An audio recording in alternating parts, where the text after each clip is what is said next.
tignan mo yung sarili mo as anak ni God, son of God. Kasi yung anak ni God, godly.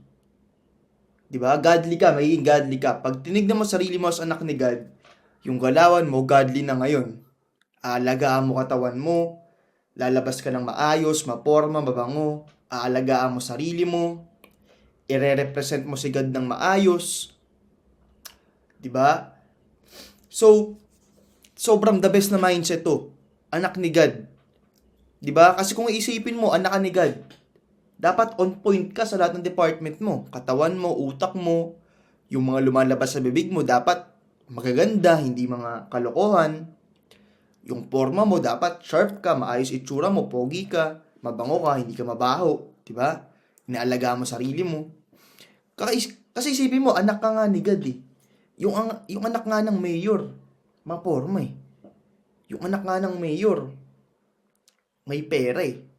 Maporma eh. Tapos ikaw, wala kang pera. So, dapat sipakan mo. Anak ka nga ni God.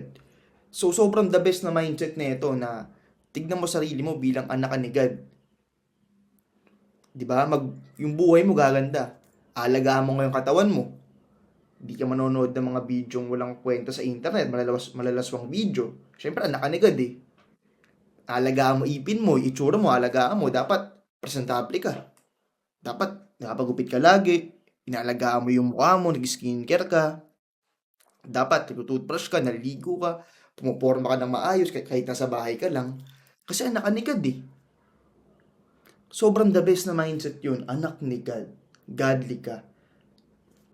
Bali, ire-represent mo si God ng maayos sa mundong to. Kasi anak ka nga niya, soldier ka niya.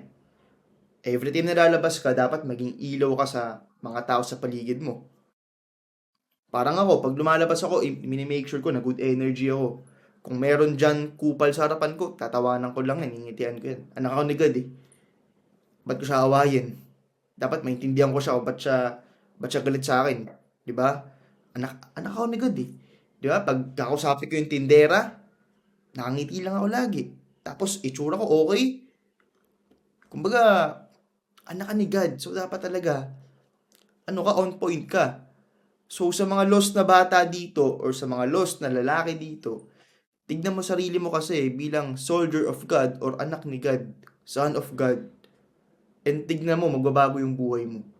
Ganun kasimple. 'Di ba? So ngayon, pag tinignan mo na sarili mo as anak ka ni God, alagaan mo katawan mo, bumili ka namang pamorma mo, magsipag ka, magtrabaho ka ng sagad, at tignan mo yung mga pinapasok mo sa bibig mo, kung puro kalokohan yan, kung puro donut yan, kung puro Jollibee yan, KFC yan, hindi godly yun. Dapat kinakain mo mga malilinis sa pagkain, gulay. Bigyan mo katawan mo ng gulay, bigyan mo katawan mo ng mga masustansyang pagkain, tubig, painumin mo yan, alagaan mo yan, paliguan mo yan, yung mukha mo, lagyan mo ng ano yan, ng skincare mo yan, banlawan mo yan, ipin mo, tututbrushin mo yan, katawan mo, alagaan mo yan, forma mo, ayusin mo. Yung mga relationship mo, dapat ikaw yung leader, dapat example ka.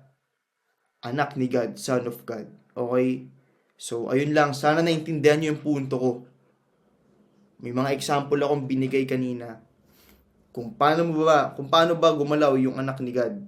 So, yun. Lagi kayo maging sharp.